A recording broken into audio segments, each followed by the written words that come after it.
Buenas noches. Programa especial de Derecho y Revés en la semana de la celebración del Bicentenario de la Independencia. 200 años de aquel 9 de julio de 1816 y tendremos un programa en el que desarrollaremos la historia, la reflexión, la proyección, el debate. Hemos intentado vestirnos acorde a este programa y a esta celebración o a este recordatorio, porque nuestra patria cumple 200 años de aquel 9 de julio en este 2016. Y estaremos con diferentes temas. Por eso empezábamos recién con el himno nacional. Una fecha patria muy fuerte que queremos que signifique también fortalecer los lazos de construcción de una ciudad, y por eso estaremos debatiendo con representantes de 4 instituciones lo que tiene que ver con el presente y el futuro de Río Tercero. También, ni bien termine esta presentación, conversaremos con un joven de 24 años quien viene desarrollando toda una saga literaria histórica en torno a la fecha y a la época de la independencia, desde 1810 hasta 1825. Una producción que está a medio camino, pero que ya ha dado sin duda sus frutos. Y también estaremos compartiendo con ustedes la canción oficial del Bicentenario, algo que mucho no se ha conocido, pero la estaremos rememorando porque ya desde el título nos hace una invitación, que es juntarnos. Todo esto y mucho más en este Derecho y Revés muy especial, deseándonos a todos una mejor construcción de la patria a partir de estos 200 años.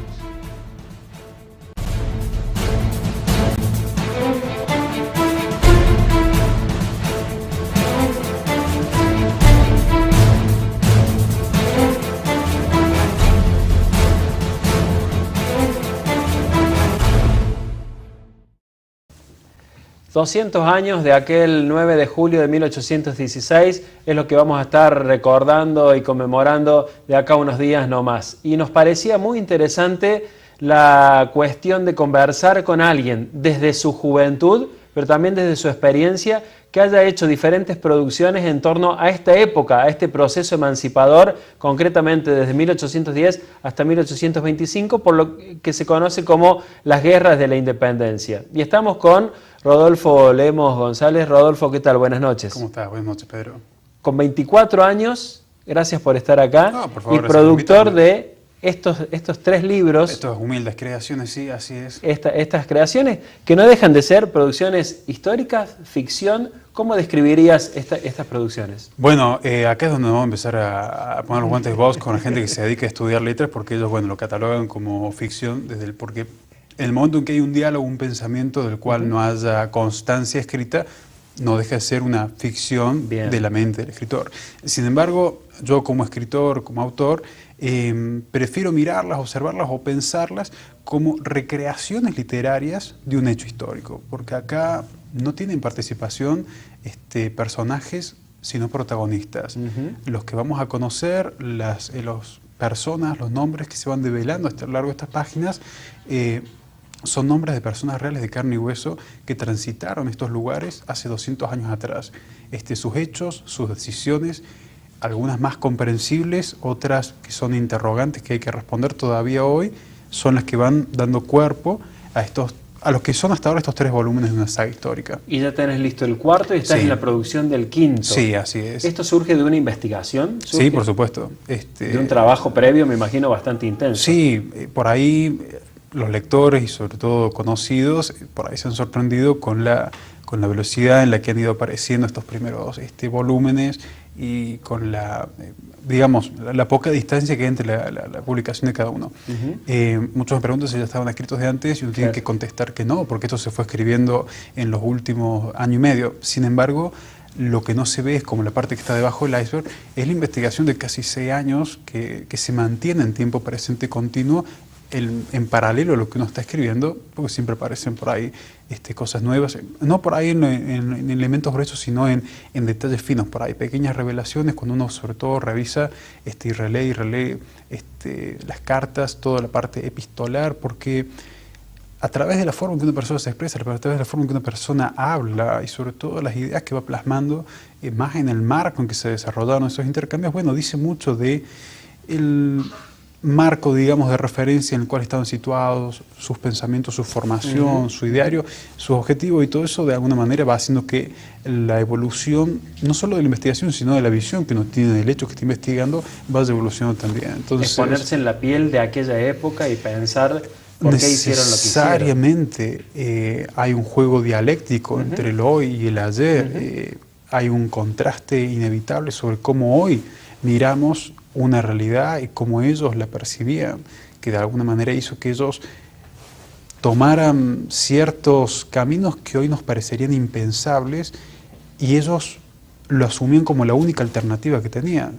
Y yo creo que eso hace un poco a lo interesante y lo apasionante, más en una historia nuestra que tiene una característica que no es que sea mejor ni peor que la de los otros países o naciones, pero la nuestra tiene como ese toque visceral, es una cosa más emocional que racional. La nuestra no es una historia tan fría o pensada como la de algunas potencias europeas, ni por ahí tan folclórica como la de algunos países vecinos. La historia argentina, o mejor dicho, la de las Provincias Unidas, en ese momento, que incluían también a lo que hoy sería Bolivia, Uruguay, y parte de Paraguay, es prácticamente una oda a la hispanidad más emotiva y visceral. En algunos casos incluso nos internamos en senderos que nos conducen a barbarismos, digamos, digamos, cosas que afloran, que incluso parecen pertenecer a una época anterior a la que están situados estos hechos. Nos encontramos con momentos, con escenas que parecen sacadas de justas medievales y tuvieron lugar apenas hace 200 años y sin embargo tan distintas a lo que hoy conforma nuestra cotidianidad. Por lo tanto, la investigación histórica, que eso lo conoce uno y uno no lo puede comentar o compartir en la medida que está en proceso y que se abre al público recién cuando ya están terminados los primeros relatos, bueno, ocupa, bueno, la relación de tiempo y horas es casi 15:1. Entonces la investigación lógicamente tiene una importancia. Si alguien me pregunta, yo he estado más tiempo leyendo que escribiendo. Rodolfo, vos hablas de que más o menos te llevó unos 6 años este proceso de investigación, ¿o comenzó hace 6 años? Estás hablando de cuando tenías 18 años. Sí. No es muy habitual, y quizás por la formación que tenemos, que alguien con 18 años se interiorice al punto de generar 3, 4, 5 o las producciones que sean, una literatura histórica en aquellas épocas y escarbando en aquellas épocas. Bueno, ¿De dónde surge el incentivo? Digamos, en mi familia es como que confluyen de manera casi dramática la vertiente literaria y histórica. Vivir en mi casa y no leer historia y no leer literatura sería como hablar en japonés en un bar argentino. He sido, digamos, formado de muy chico, rodeado de conversaciones. Yo los escuchaba a mis tíos, a mis abuelos, a mi viejo, y por ahí trataron de incluirme a mí, sobre todo siendo el hijo más grande, el nieto más grande. Uno lo tratan de sumar lo antes posible a la mesa de los grandes. Y uno se empieza a empapar por ahí con hechos, con nombres, y había como un eco, digamos, de algo que estaba ahí y que era mucho más grande y mucho más profundo de lo que yo percibía a través de la escolaridad. Por eso quizás desde muy temprana edad, como que para mí la necesidad de aprender a leer en primer grado era para poder leer con mis propios ojos esto que me estaban contando. Sin embargo, ahí nomás, apenas empecé a indagar sobre los primeros años de la historia argentina como me la presentaron. Bueno, digamos que me asusté un poco con lo que encontré, porque después de las invasiones inglesas, que era entretenido, hasta que tenía casi un toque aventurero, te encontrás con que ahí nomás empieza la revolución, que ya es un caos, no entendía mucho, y me encontré con que, bueno, a Liniers lo fusilan. Y yo digo, pero ¿cómo? El héroe de las invasiones lo fusilan los revolucionarios, pero escapaba a la comprensión, digamos, o al universo de esa mente infantil, y me alejé, digamos, de la historia argentina. Profundicé en clásicos literarios, me dediqué a leer a Emilio Salgari, a Moby Dick y parecidos, y tardé muchos años en volver a animarme, porque desde ese momento la historia argentina pasó a ser como un monstruo, digamos, que me estaba esperando ahí en las estanterías de la biblioteca.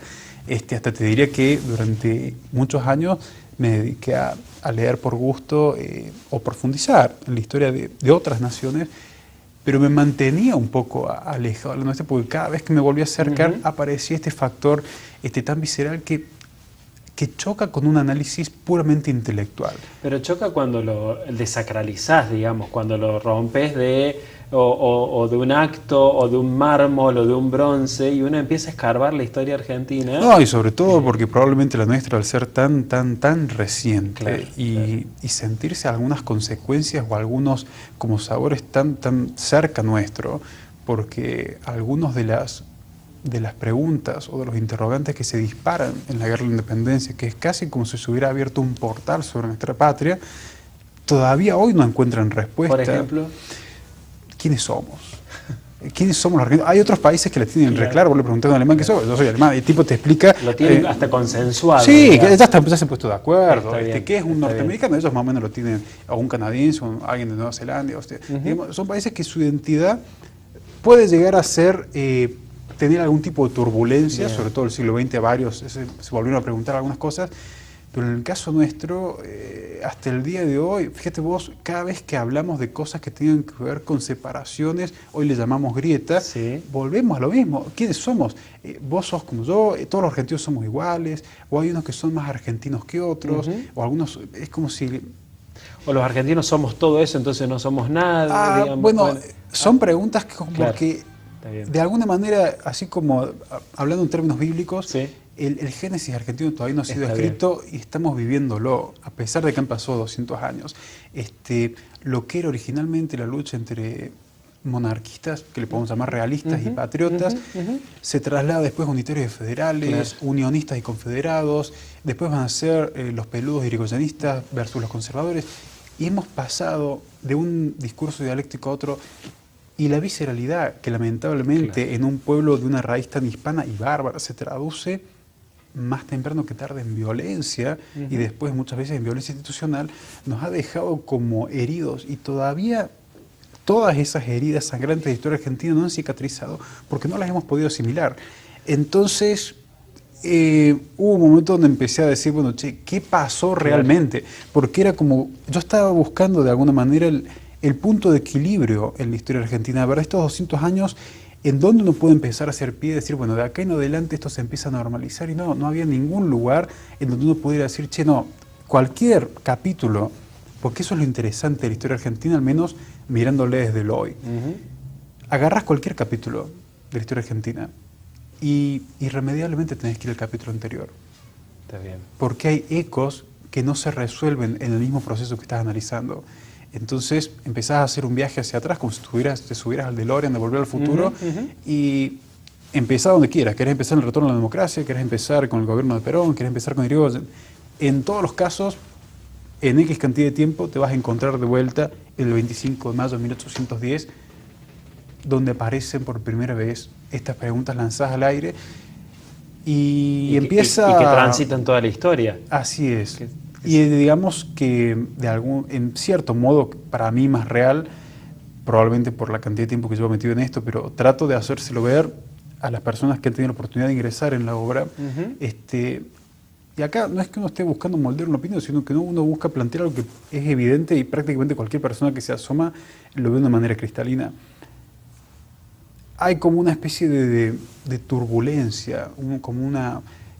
la sangre que empieza a correr el 25 de mayo de 1810 no para. Es como ese río de la necesidad de estarnos matando entre nosotros puede desaparecer, pero no es que se corte, es como un río que pasa a ser subterráneo a flor de vuelta, inevitablemente. Tengo la sensación de que hasta que no podamos canalizar y entender qué nos pasó en ese momento, lo que nos va a llevar después a comprender qué pasó en todos los siguientes episodios, hasta que no logramos hacer esa especie como de luto por lo que perdimos y de internalizar, nos pasaba esto y por lo tanto, luego diría Descartes, nos pasa esto hoy, solo en ese momento vamos a poder evitar de que el día de mañana volvamos a ingresar en un periodo tan violento como el que nos metimos de cabeza en ese momento. Rodolfo, ¿cuál es tu visión breve de este bicentenario? Bueno, sobre el bicentenario, digamos, en este 2016, yo creo que habría que hacer 3 observaciones a título básico. Después podemos ingresar en detalles sobre de qué color la puerta de la casa, o quiénes estaban ahí, por qué estaban ahí, quién hablaba más fuerte y si realmente al final terminaron todos sacudiendo un acta como vemos generalmente en los dibujos del colegio. Lo primero y principal, la declaración del Bicentenario está mal formulada desde un punto de vista gramatical. Acá no estamos... la independencia argentina no se conquista con una declaración. Yo puedo declarar, estos han sido los libros... No. Se tiene que dar el hecho, la declaración puede ser previa, pero la declaración... La Argentina no conquista su independencia con esa declaración. Incluso esa declaración se da exactamente a la mitad de un conflicto bélico que iba a durar 9 años más, porque la guerra termina al final... no en 1825, como por ahí todos generalmente ponemos, noviembre del 25, cuando ya esto terminó todo, resulta que hubo efectivos realistas que aguantaron un año más, hubo otros que quisieron volver a levantarse a finales del 26, o sea, perdón la palabra, despiola que le llamamos guerra de la independencia, termina recién a 9 años, entonces no tiene sentido decir que la independencia es el año 16. Este sería como el bicentenario de declaración. Otra cosa, la palabra independencia es muy fuerte. De hecho, el término guerra de independencia, por más que en ese momento se le llamó de esa manera, porque era el objetivo, no se logró. La guerra de independencia apenas hizo una guerra de emancipación. Algún crítico histórico hasta podría decir que hoy todavía no hemos conseguido consolidar una independencia argentina, que estamos lejos. Pero aún así, en términos más clásicos, recién cuando nos consolidamos como nación arquetípica a finales del siglo XIX, podemos hablar de que más o menos nos encontramos independizados. Lo que estamos analizando en el año 16 es un proceso de emancipación de nuestra madre patria. Y en tercer lugar, la celebración, así como está planteada, no tiene mucho sentido. ¿Por qué motivo? No se puede celebrar o convertir en una festividad un hecho que es esencialmente dramático, porque hay que entender e internalizar que el 9 de julio de 1816 es quizá una de las fechas más sombrías para las Provincias Unidas del Río de la Plata. El final de la guerra se sentía tan próximo.